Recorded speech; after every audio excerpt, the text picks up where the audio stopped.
Welcome to deep mind class. तो आज का जो टॉपिक है वो है गोल्जी ऑपरेटर्स। आज हम गोल्जी ऑपरेटर्स के बारे में पढ़ने वाले हैं और उसका क्या क्या फंक्शन होता है। तो चलिए हम शुरू करते हैं गोल्जी ऑपरेटर्स।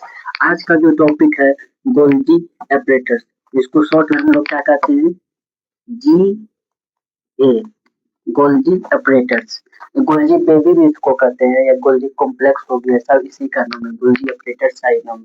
तो गोल्जी ऑपरेटर्स के बारे में आज हम शुरू करते हैं। तो देखते हैं पहला line, the Golgi apparatus was observe in 1898 by Camillo Golgi. कहा है कि गोल्जी ऑपरेटर्स का जो सबसे पहली बार जो ऑब्जर्व किया था, सबसे पहली था, उसका नाम क्या था, उस साइंटिस्ट का नाम, उस वैज्ञानिक का नाम था कैमिलो गोल्जी। कब किया था? 1898 ईस्वी में। कब किया था? 1898 ईस्वी में कैमिलो गोल्जी ने गोल्जी ऑपरेटर्स का क्या किया था, खोज किया था, ऑब्जर्व किया था सबसे पहले। और यह भी कहाँ प्रेजेंट होता है? यह भी साइटोप्लाज्म में प्रेजेंट होता है। उसके बाद क्या होता है, Golgi operators present near the nucleus. कहता है गोल्जी ऑपरेटर्स होता है जो न्यूक्लियस के नजदीक में पाया जाता है, मतलब उसी न्यूक्लियस के आसमान, इसलिए न्यूक्लियस है। ये एरिया क्या न्यूक्लियस है, इसी न्यूक्लियस के आसपास क्या होता है, ये क्या होता है, प्रेजेंट होता है गोल्जी ऑपरेटर्स। उसके बाद क्या है, Golgi apparatus appears complex structure of interconnecting tubules, vesicles and cisternae। कहा गया है कि यहाँ पे गोल्जी ऑपरेटर्स होता है कॉम्प्लेक्स स्ट्रक्चर। गोल्जी ऑपरेटर जो तो सिंपल स्ट्रक्चर नहीं होता, क्या होता है, कॉम्प्लेक्स स्ट्रक्चर जो कि इंटरकनेक्ट करता है ट्यूब्यूल, वेसिकल और सिस्टम। ये तीनों चीज से क्या करते हैं, इंटरकनेक्टिंग रहता है, मतलब एक दूसरे जैसे मार्कर। जब मान लीजिए क्या मार्कर है, मार्कर में मान लीजिए मार्कर, मान लीजिए क्या सिस्टम, ये पार्ट जो बड़ा वाला पार्ट है सिस्टम नहीं है, ये वेसिकल्स है, ये ट्यूब्यूल है, और जब इसको हम ऐसे करके लगा देते हैं तो क्या हुआ, एक सब एक दूसरे के इंटरकनेक्ट हो गया।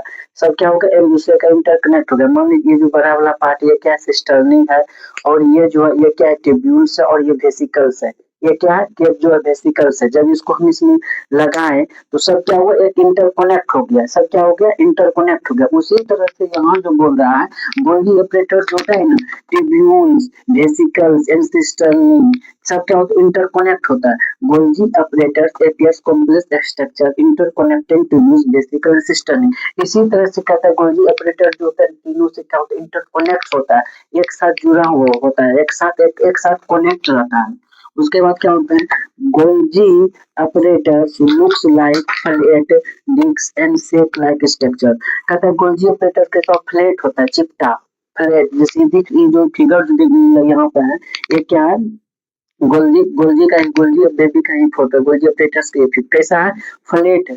ये जो दिख रहा है क्या, फ्लैट है। उसी तरह से यहाँ कैसा होता है, लुक लाइक फ्लैट होता है, डिस्क लाइक होता है, उससे एक पोच लाइक स्ट्रक्चर, मान के से इस टाइप का क्या, एक पोच लाइक स्ट्रक्चर बना है ना, उसी तरह का फ्लैट होता है, डिस्क लाइक, और क्या होता है, पोच लाइक स्ट्रक्चर होता है, पोच लाइक स्ट्रक्चर होता है किसका, गोल्जी ऑपरेटर्स का। Densely stain structure near the nucleus. कहता है इसको जो डेंसली, ये क्या, ये जो स्ट्रक्चर होता है वो डेंस मतलब पूरा घना होता है। डेंस मतलब क्या होता है, घना, घना एक घना तरह का एक क्या होता है, स्ट्रक्चर होता है, जो कि कहाँ प्रेजेंट होता है, न्यूक्लियस के बगल में प्रेजेंट होता है, नियर द न्यूक्लियस, न्यूक्लियस के बगल में प्रेजेंट होता है। जो क्या होता है, घना एक स्ट्रक्चर होता है जो कहाँ प्रेजेंट होता है, न्यूक्लियस के बगल में प्रेजेंट होता है।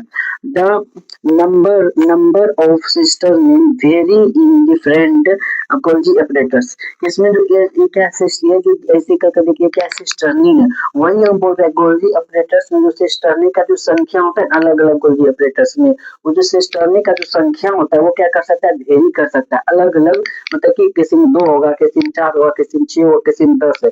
इसी तरह से यहाँ इसका कहने का मतलब यही है, सिस्टर्नी का जो नंबर होता है ना, सिस्टर्नी का जो नंबर होता है गोल्जी ऑपरेटर्स में, वो क्या होता है, वेरी कर सकता है, मतलब कि अलग हो सकता है। हो गया गोल्जी ऑपरेटर्स के। अब हम लोग उसके बारे में क्या देखते हैं, इसका फिगर पाते हैं पहले। इसका फिगर, ये जो फिगर जो दिख रहा है, ये जो फ्लैट लाइक शेप लाइक पूछ लाइक स्ट्रक्चर, ये जो दिख रहा है फिगर, यही क्या है, गोल्जी बेबी या गोल्जी ऑपरेटर्स। यहाँ यहाँ तक क्या है, ये जो फिगर बना है ये क्या है, गोल्जी बीबी या गोल्जी ऑपरेटर्स है। और ये जो दिख रहा है ये वाली पार्ट जो फ्लैट लाइट है सेक लाइट पोच लाइट जिसको हम क्या कहते हैं सिस्टर नहीं करते हैं। जो इंडोप्लाज्मिक रेटिकुलम में जो उसमें भी क्या होता है सिस्टर नहीं होता है, लेकिन वहां पर रफ इंडोप्लाज्मिक रेटिकुलम में जो क्या होता है सिस्टर नहीं होता है, लेकिन वहां पे क्या होता है वहाँ उसमें क्या होता है राइबोसोम अटैच होता है उसके सरफेस पे। लेकिन ये जो गोल्जी ऑपरेटर्स में जो सिस्टर नहीं होता है यहाँ क्या होता है राइबोसोम एब्सेंट होता है। यहाँ क्या होता है राइबोसोम एब्सेंट होता है। राइबोसोम एब्सेंट होता है। राइबोसोम एब्सेंट होता है। यहाँ पे क्या होता है राइबोसोम एब्सेंट होता है। ये जो सिस्टर्नी दिख रहा है यहाँ पे राइबोसोम प्रेजेंट नहीं होता है। जैसे कि इंडोप्लाज्मिक रेटिकुलम में क्या होता है वहां पे राइबोसोम प्रेजेंट होता है जिसे रफ इंडोप्लाज्मिक रेटिकुलम कहते हैं। ये गोल्जी ऑपरेटर में सिस्टर्नी से ही मिलकर बना है, लेकिन इसके सरफेस पे किसी तरह का कोई भी राइबोसोम प्रेजेंट नहीं होता है, एब्सेंट होता है। और इसमें क्या होता है दो फेस होता है। गोल्जी ऑपरेटर्स में क्या होता है दो फेस होता है। ये वाली जो फेस दिख रहा है ये जिसको हम क्या कहते हैं सिस फेस कहते हैं, फॉर्मिंग फेस कहते हैं, कॉन्वेक्स साइड्स कहते हैं। ये वाला जो फेस है जो किसके तरफ है यहाँ पे क्या न्यूक्लियस है। मान लीजिए यहाँ पे क्या है, यहाँ पे क्या है न्यूक्लियस है, यहाँ पे क्या है न्यूक्लियस है। ये वाला जो फेस है सिस फेस फॉर्मिंग फेस या कॉन्वेक्स फेस ये किसके तरफ होता है न्यूक्लियस की तरफ। इंडोप्लाज्मिक रेटिकुलम की तरफ ये फेस होता है जिसको हम सिस फेस कहते हैं, फॉर्मिंग फेस कहते हैं, कॉन्वेक्स फेस कहते हैं। ये होता है न्यूक्लियस की तरह इंडोप्लाज्मिक रेटिकुलम की तरह। और ये वाली जो फेस है ट्रांस फेस हो गया, मैच्योरिंग फेस हो गया, कॉन्केव फेस हो गया, ये टुवर्ड द सेल मेम्ब्रेन। ये किधर होता है सेल मेम्ब्रेन की तरफ होता है। और ये सिस फेस फॉर्मिंग फेस किधर होता है टुवर्ड न्यूक्लियस या ईयर इंडोप्लाज्मिक रेटिकुलम या न्यूक्लियस की तरफ होता है। मान लीजिए हम क्या गोल्गी ऑपरेटर्स हम क्या गोल्गी ऑपरेटर्स। मेरा जो फेस वो किसके तरफ है, मेरा फेस जो है वो किसके तरफ है। मान लीजिए हम क्या गोल्जी बेबी, हम क्या गोल्जी ऑपरेटर्स। मेरा जो फेस है मेरा जो चेहरा है वो किसके तरफ है न्यूक्लियस की तरफ है। मान लीजिए ये जो क्या है क्या न्यूक्लियस है और मेरा फेस जो है वो न्यूक्लियस की तरफ है। इसी को न्यूक्लियस की तरफ जो फेस होता है उसी को हम सिस फेस कहते हैं या फॉर्मिंग फेस कहते हैं, कॉन्वेक्स साइड कहते हैं। मेरा जो फेस किसके तरफ है न्यूक्लियस की तरफ या इंडोप्लाज्मिक रेटिकुलम की तरफ है उसको हम क्या कहते हैं सिस फेस कहते हैं या फॉर्मिंग फेस कहते हैं या कॉन्वेक्स फेस। और मेरा जो पीछे बैक साइड किसके तरफ होता है, मेरा जो पीठ है वो क्या बैक साइड है पीछे तरफ जो किसके तरफ सेल मेम्ब्रेन की तरफ है जिसको हम क्या कहते हैं ट्रांस फेस कहते हैं, मैच्योर फेस कहते हैं या कॉन्वेक्स या कॉनकेव साइड कहते हैं। फेस जो हो गया वो किसके तरफ है न्यूक्लियस की तरफ है जिसको हम सिस फेस या फॉर्मिंग फेस या कॉन्वेक्स साइड कहते हैं। और जो ट्रांस फेस हो गया मैच्योरिंग फेस या कॉनकेव हो गया बैक साइड हो गया, मतलब वो किसके तरफ होता है सेल मेम्ब्रेन की तरफ। यहाँ पे सिर्फ इतना ये जो सिस फेस किसके तरफ होता है न्यूक्लियस की तरफ होता है। और ये जो ट्रांस फेस हो गया मैच्योरिंग फेस हो गया जो किसके तरफ होता है टुवर्ड द सेल मेम्ब्रेन की तरफ होता है।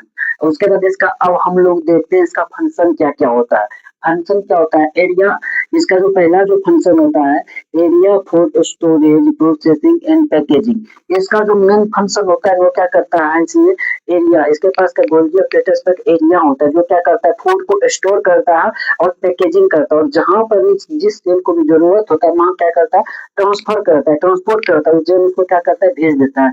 इसीलिए कहा गया है कि एरिया फॉर स्टोरेज।